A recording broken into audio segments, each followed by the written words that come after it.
Hello, ഈ പഴുത്ത ചക്കയുടെ കാലം വന്നിട്ടേ ചക്ക വെച്ചിട്ട് എനിക്കൊന്നും ഉണ്ടാക്കാനായിട്ട് പറ്റില്ല കേട്ടാ. എന്താ കാര്യമെന്ന് അറിയാമോ? വേറെ ഒന്നല്ല, ഒന്നാമത്തെ കടയിലെ തിരക്ക്. പിന്നെയാണെങ്കിൽ ചക്ക കിട്ടിയിട്ടുണ്ടെങ്കിൽ ഞാനൊന്നും നോക്കില്ല, ഗുമ്മ ഗുമ്മ അടിച്ച് കയറ്റും അങ്ങോട്ട്. എനിക്ക് പഴുത്തൊക്കെ ഭയങ്കര ഇഷ്ടമാണ്, പച്ചച്ചക്കയൊന്നും അത്ര ഇഷ്ടമില്ല കേട്ടോ. എന്നാലും പിന്നെ പുഴുക്കൊക്കെ ഉണ്ടാക്കും. അപ്പം ഞാൻ ഓർത്തേ കുറച്ച് ചക്ക ഉണ്ടല്ലോ, എന്നാൽ അതും വെച്ചിട്ട് നമുക്കൊരു വെറൈറ്റി സംഭവം ഉണ്ടാക്കാമല്ലോ എന്ന് ഓർത്തിട്ടാ. അപ്പം ഞാൻ എന്ത് ചെയ്ത് കുറച്ച് ചക്ക എടുത്തിട്ട് അരിഞ്ഞെടുത്ത്, കൈ കൊണ്ടൊന്നും അരിയാൻ നിന്നില്ല കേട്ടോ. ചോപ്പറിലിട്ട് അങ്ങനെ അടിച്ചെടുത്തപ്പോൾ പൊടിപ്പൊടിയായിട്ടിട്ട് ബാക്കി ചക്ക എന്ത് ചെയ്തെന്ന് പറയുമ്പോൾ കുരു കളഞ്ഞതിന് ശേഷം മിക്സിയിലിടുക, ഇതേപോലെ ഒന്ന് അരച്ചെടുത്ത്. ഈ പഴുത്ത ചക്ക കണ്ടപ്പോൾ തുടങ്ങി ഇവിടെ ഒരാൾ പറയണ്ടി ചക്കട ഉണ്ടാക്കണേ, ചക്കട ഉണ്ടാക്കണേ. ഞാൻ പറഞ്ഞേ പിന്നെ എപ്പോഴെപ്പോഴും ചക്കട ഉണ്ടാക്കി തിന്നാൻ പോണേന്ന് പറയും. അപ്പം പറയാം, നീ എപ്പോഴാണ് ഇവിടെ ചക്കട ഉണ്ടാക്കിക്കണമെന്ന്. ഞാൻ പറഞ്ഞേ ഓരോളത്തിന് അങ്ങോട്ട് പറഞ്ഞ മനുഷ്യ ഒന്നും മിണ്ടാണ്ടിരിക്കും, നിങ്ങൾക്ക് ഞാനൊരു സാധനം ഉണ്ടാക്കി തന്നാൽ പോലെ അവിടെ ഇരിക്കുന്നു പറഞ്ഞു. അങ്ങനെ ചേട്ടായുടെ വായ മൂടിക്കെട്ടിട്ടുണ്ട്. ഞാൻ എന്ത് ചെയ്യുന്നറിയാം, ഫ്രിഡ്ജിൽ കുറച്ച് ശർക്കരപ്പാനി ഉരുക്കി അരിച്ചു വെച്ചിട്ടുണ്ടായിരുന്നു.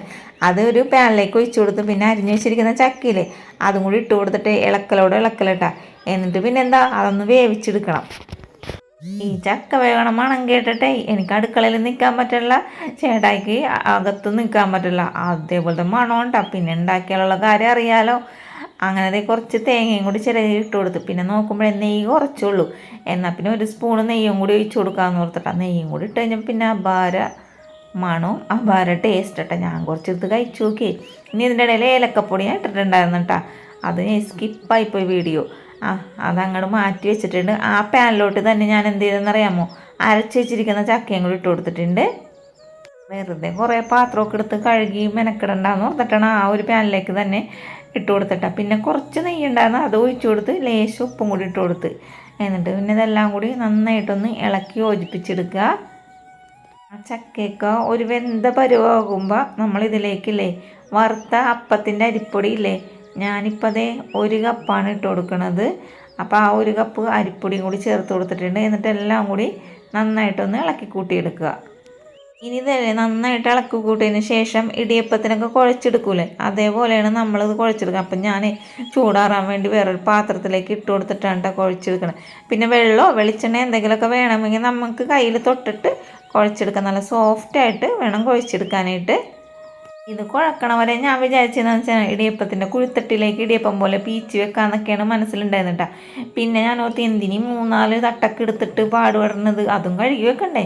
ഞാൻ എന്ത് ചെയ്യുന്ന കേക്കിൻ്റെ ഒരു ടിന്നെടുത്ത് അതിലേക്കൊരു വാഴ ഇങ്ങനെ മുറിച്ച് വെച്ചിട്ട് കുറച്ച് നെയ്യും കൂടി അതിലേക്ക് തൂത്ത് കൊടുത്തതിന് ശേഷം നമ്മൾ വിളയിച്ച് വെച്ചിരിക്കുന്ന ചക്കട മസാല ഇല്ലേ അതും കൂടി ഇതിലേക്ക് ഇട്ട് കൊടുത്ത്. പിന്നെ എന്താ ചെയ്യേണ്ടതെന്നറിയാലോ, ഇടിയപ്പത്തിൻ്റെ ആ ഒരു അച്ചിലേക്ക് നമ്മൾ കുഴച്ച് വെച്ചിരിക്കുന്ന ആ ഒരു പൊടിയും കൂടി ഇട്ട് കൊടുത്തു. അപ്പം നൂല് പോലത്തെ ഇടിയപ്പം കൊണ്ട് നമ്മളിപ്പോൾ ഉണ്ടാക്കാൻ പോണത്.